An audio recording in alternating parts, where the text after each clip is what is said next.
menggunakan resin dan nama dan 3 nim akhir.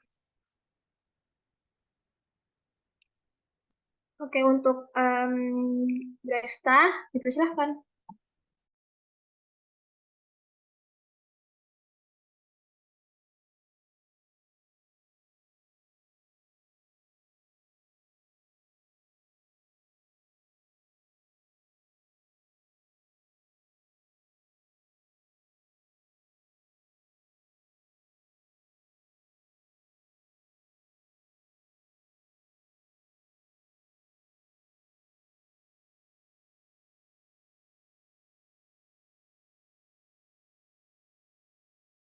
Kemarin kan udah dijelasin hubungan recovery sama recrystallization.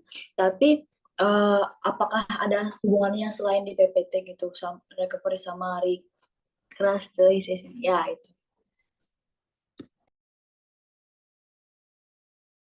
Oke, makasih Amel. Terus buat Siltupi Laili, dipersilahkan. Halo, aku Certified Putri, ini Makir 031. Aku mau nanya.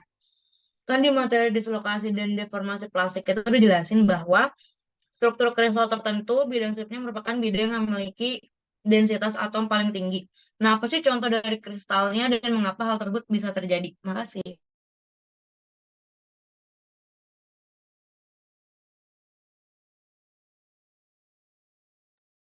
Oke, terima kasih. Bagi kelompok 11, ada yang ingin jawab?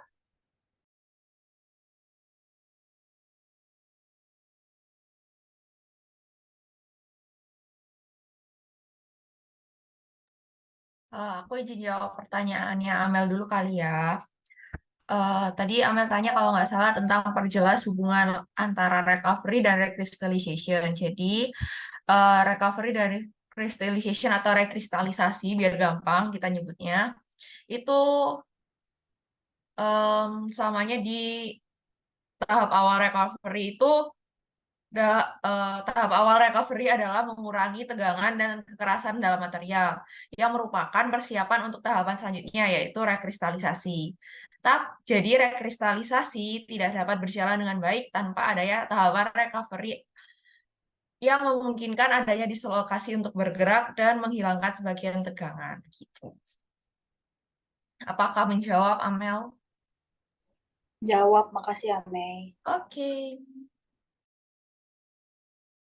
Oke, selanjutnya aku akan jawab pertanyaan Grace. Tadi Grace kan bertanya tentang apa pada rekristalisasi ada faktor tertentu seperti katais atau pelarut. Nah, kalau setahuku di rekristalisasi itu nggak ada yang namanya nggak memakai yang namanya katalis karena proses rekristalisasi itu dalam adalah proses di mana material dipanaskan hingga suhu yang cukup tinggi sehingga dislokasi dalam material dapat bergerak dan material akan mengalami perubahan struktur kristal. Nah, namun walaupun walaupun katalis itu tidak dipakai, tapi dalam pelarut itu masih dipakai dan keberhasilan dalam rekristalisasi ini sangat bergantung pada pelarut yang dipakai. Nah, dan pelarut yang dipakai itu harus memenuhi syarat-syarat seperti yang pertama itu tidak menimbulkan reaksi terhadap padatan organik yang dimurnikan dan yang kedua kelarutan padatan organik cukup besar dalam pelarut pada titik-titik pelarut. Apakah sudah menjawab? Sangat menjawab, Giani. Makasih banyak. Oke, makasih. Oke, aku akan jawab pertanyaan Leli. Jadi, contoh kristal logam itu ada tembaga atau Cu, terus ada aluminium atau Al. Jadi, bidang slip punya densitas atom paling tinggi karena di dalam atom itu tertata sangat rapat. Terus memungkinkan pergeseran atom selama deformasi plastik menjadi lebih efisien. Gitu. Apakah menjawab, Leli? Menjawab, Nasya, makasih. Oke, ada yang ingin bertanya lagi? Oke, Nabila Nayara, dipersilakan. Oke, suaraku kedengeran nggak? Dengar, dengar. Aku Nabila Naira dengan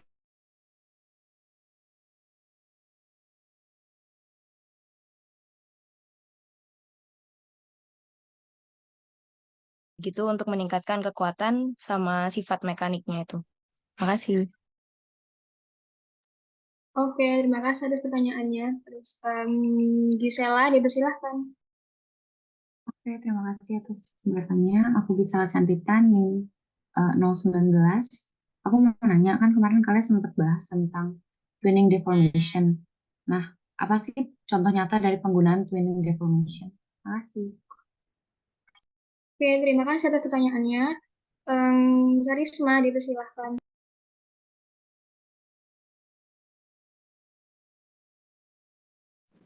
Halo, apa suaraku terdengar? Dengar kok, Jar. Oke, sebelumnya kenalin aku Karisma Liazara dengan NIM akhir tahun 6.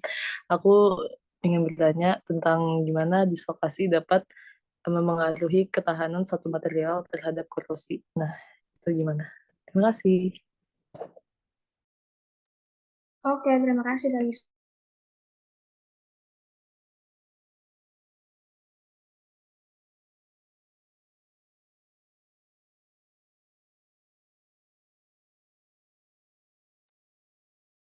Oke, aku izin jawab yang pertanyaannya dari Nayara. Nah, untuk solid solution straightening ini juga dapat diterapkan dalam material non-logam, seperti polimer atau keramik, untuk meningkatkan kekuatan dan sifat mekanik lainnya. Nah, aku kasih contoh, itu dalam polimer. Solid solution straightening melibatkan pencampuran molekul-molekul yang memiliki berat molekul atau rantai samping yang berbeda dengan menggantikan atau mencampurkan beberapa molekul dari polimer dasar dengan molekul yang lebih besar atau berat, nah kita tuh dapat menciptakan hibrida yang lebih kuat. Dan ini dapat meningkatkan kekuatan tarik, ketahanan, dan modulus elastisitas dari polimer. Apakah sudah menjawab, Nayara? Oke, udah makasih.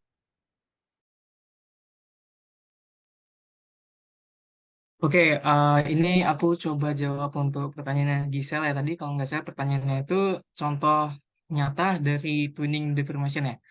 Oke, mungkin kalau contoh nyatanya itu ada yang namanya baja TWIP. TWIP itu Twinning Induced Plasticity.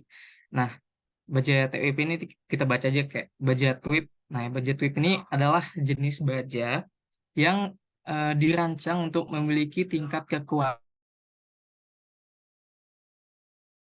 yang nan terhadap deformasi plastis ini. Nah, dalam baja ini diinduksi untuk meningkatkan deformasi plastik. Nah, ini digunakan dalam berbagai aplikasi. Contohnya kayak pembuatan kendaraan yang lebih ringan dan tahan terhadap tabrakan. Apakah sudah menjawab, Gisel? Menjawab, makasih. Oke, makasih. Oke, aku jawab pertanyaannya Karisma. Jadi Karisma tanya bagaimana dislokasi dapat mempengaruhi ketahanan suatu material terhadap korosi.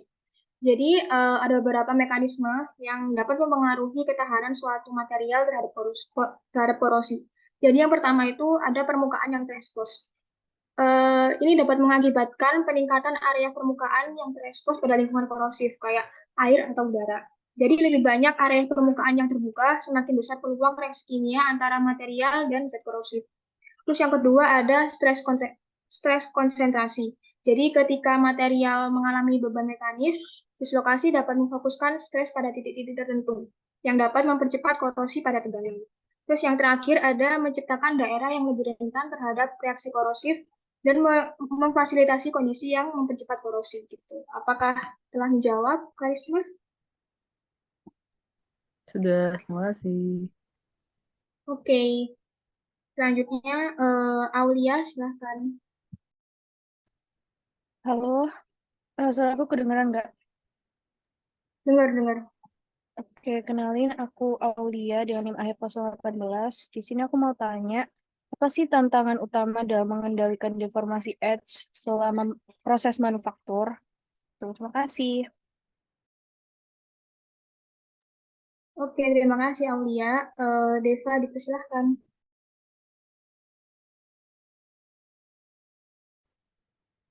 Apakah suaraku terdengar? Dengar. Baik, izin bertanya. Sebelumnya perkenalkan nama saya Deva Cantika dengan NIM akhir 002. Izin bertanya bagaimana pengaruh ukuran butir atau grain size dalam material terhadap strain hardening dan bagaimana perubahan ukuran butir dapat mempengaruhi sifat mekanik material. Oke, terima kasih Deva. Selanjutnya Safira, dipersilahkan. Halo, apa suaraku masuk? Dengar. Oke, sebelumnya perkenalkan aku Safira Halim Aldina dengan NIM akhir 015. Nah, kan di hari Senin dan di hari ini tuh dibahas tentang deformasi plastis, deformasi elastis, bahkan modulusia. Nah, eh, suatu benda bejat yang seperti besi, timah, aluminium, dan sejenisnya itu kan memiliki modulus yang atau modulus elastisitas seperti yang sudah dipaparkan di hari Senin kemarin. Nah, artinya material-material seperti besi dan sebagainya itu kan dapat mengalami jenis deformasi, yaitu deformasi elastis. Nah, kan karena sifat yang solid itu gimana caranya supaya kita bisa mengetahui bahwa material-material tersebut dapat berdeformasi secara elastis, sedangkan karena sebagai efek dari sifat solid itu, pertambahan dan penyusutan panjang suka dilihat oleh mata secara langsung. Terima kasih. Oke, terima kasih Safira. Aku mau mencoba jawab pertanyaannya Aulia dulu. Jadi Aulia tanya, apa tantangan utama dalam mengendalikan deformasi edge selama proses manufaktur? Jadi tantangan utamanya itu melibatkan berbagai faktor teknis dan logistik. Yang pertama itu ada ketepatan dan pemantauan ketat saat pemrosesan. Lalu yang kedua ada ketelitian dalam pemilihan bahan. Jadi pengendalian deformasi tepi memerlukan pendekatan holistik yang melibatkan pemahaman yang baik tentang proses manufaktur. Bahan yang digunakan, peralatan, dan operator juga sering kita atasi dengan berkolaborasi secara efektif antara berbagai departemen dalam organisasi manufaktur. Dapat kami jawab, Aulia? Menjawab, terima kasih. Selanjutnya ada yang ingin menjawab? Oke, aku mau jawab dari pertanyaannya Deva, yaitu tentang pengaruh ukuran butir dalam material terhadap strain hardening. Nah, jadi ukuran butir grain size ini dalam material memiliki pengaruh signifikan terhadap proses strain hardening, karena jumlah dan distribusi batas butir yang ada dalam material itu mempengaruhi responsnya terhadap deformasi plastis. Dan pengaruhnya itu seperti peningkatan kekuatan material, terus ada peningkatan ketahanan atau fatigue resistance, perubahan laju strain hardening, dan pengurangan ductility. Nah, dari contohnya tadi, kita dapat tahu nih kalau perubahan ukuran butir atau grain size ini dalam material itu dapat memiliki dampak signifikan pada berbagai sifat magnetik material dan bisa jadi peningkatan atau penurunan dari ukuran butir. Apakah sudah menjawab, Deva? Ayo. Terima kasih. Udah masuk teknik elektro. Oke, selanjutnya aku izin jawab pertanyaan dari Safira ya. Eh, untuk ketahui apa aja benda yang mengalami deformasi plastis itu ada beberapa cara. Yang pertama, dengan menerapkan gaya pada material dan mengamati apakah material itu kembali ke bentuk aslinya. Jika kembali ke bentuk aslinya, maka itu termasuk deformasi plastis. Yang kedua, dengan mengukur tegangan dan regangan material.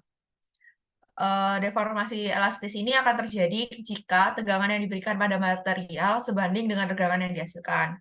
Yang terakhir itu menggunakan hukum Hooke, di mana hukum Hooke ini menyatakan bahwa tegangan yang diberikan pada suatu bahan akan sebanding dengan regangan yang dihasilkan dan dikalikan dengan modulus elastisitasnya. Itu jawaban dari aku untuk pertanyaan dari Safira. Apakah menjawab? Menjawab, makasih Ning. Oke, makasih. Oke, selanjutnya untuk Fadia, dipersilahkan. Halo semuanya, kenalin nama saya Nina Fadia Kamila dengan NIM akhir 075. Aku mau nanya nih, ada nggak sih batasan atau kayak efek negatif dari reduksi ya ukuran butirnya itu kayak nggak perlu pertimbangkan lagi. Terima kasih. Oke, terima kasih Fadia. Lalu Karina, silahkan. Halo, apakah suaraku terdengar? Dengar. Oke, terima kasih. Sebelumnya aku Karin dengan NIM akhir 040 izin bertanya. Bagaimana mekanisme dislokasi dalam konteks material padat berhubungan dengan penguatan material dan apa implikasinya dalam desain struktural yang membutuhkan kombinasi kekuatan dan ketahanan terhadap deformasi. Sekian, terima kasih. Terima kasih Karina. Selanjutnya Nimas, silahkan. Aku nih Mas dari NIM 022. Nah, dalam proses rekristalisasi tadi kalian sempat nyebutin tentang temperatur annealing. Nah, kalau boleh dijelaskan lebih lanjut tentang apa sih sebenarnya annealing itu? Oke, terima kasih Nimas. Untuk kelompok 11, ada yang mau menjawab? Oke, aku mau jawab dari pertanyaan Fadia tentang batasan atau potensi efek negatif dari reduksi ukuran butir. Nah, jadi itu iya benar atau ada batasan dan potensi yang perlu dipertimbangkan saat melakukan reduksi ukuran butir dalam material. Nah, efek negatifnya itu yang dapat terjadi itu adalah rapuhnya material, peningkatan ketegangan, dan ketidakmampuan untuk dihaluskan kembali.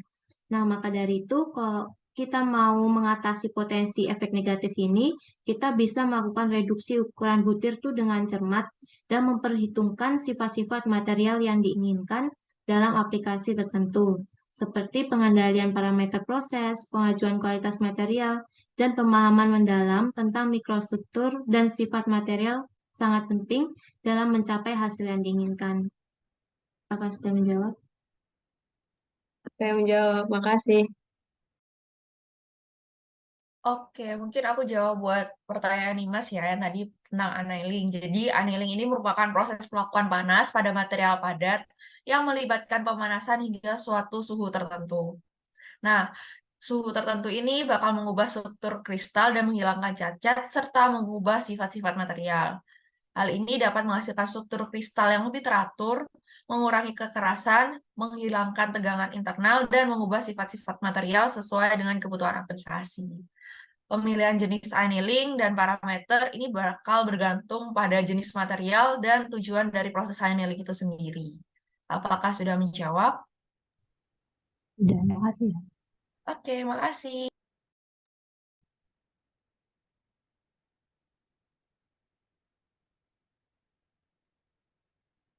Oke, aku jawab yang Karin ya.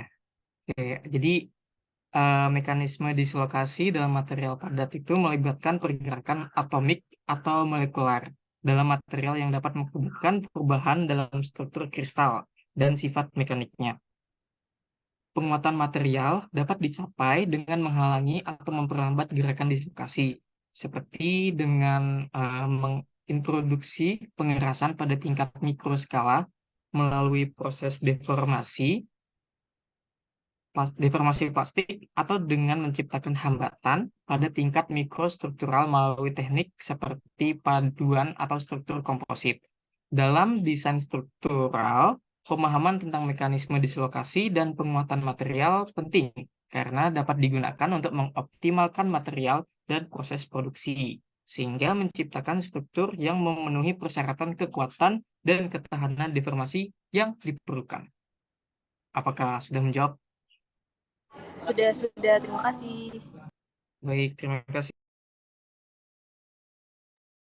Oke, apakah ada yang mau bertanya lagi?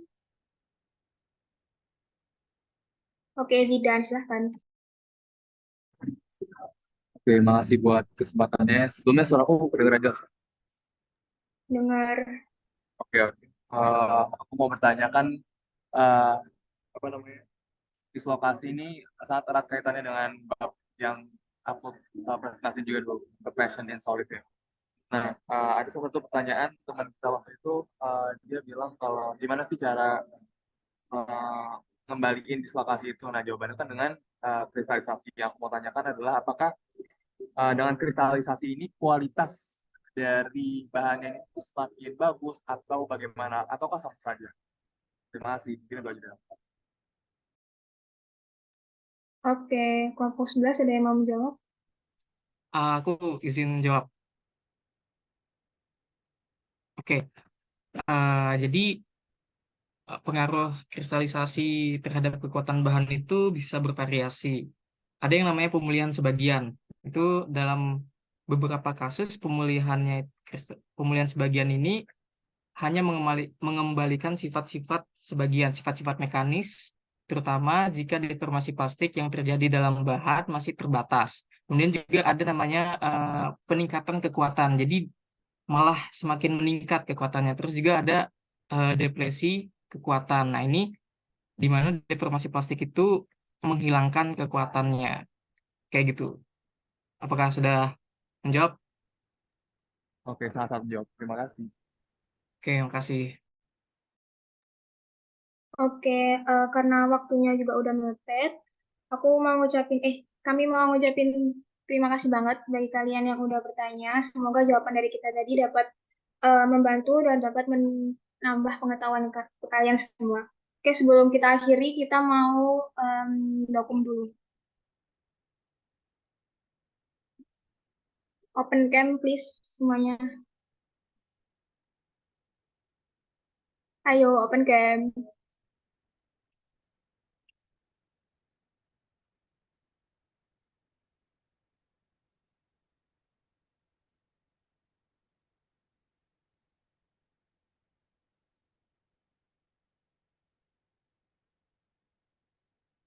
Oke, Gianni, silahkan. Oke, 1, 2, 3. Lagi 1, 2, 3. Oke, udah.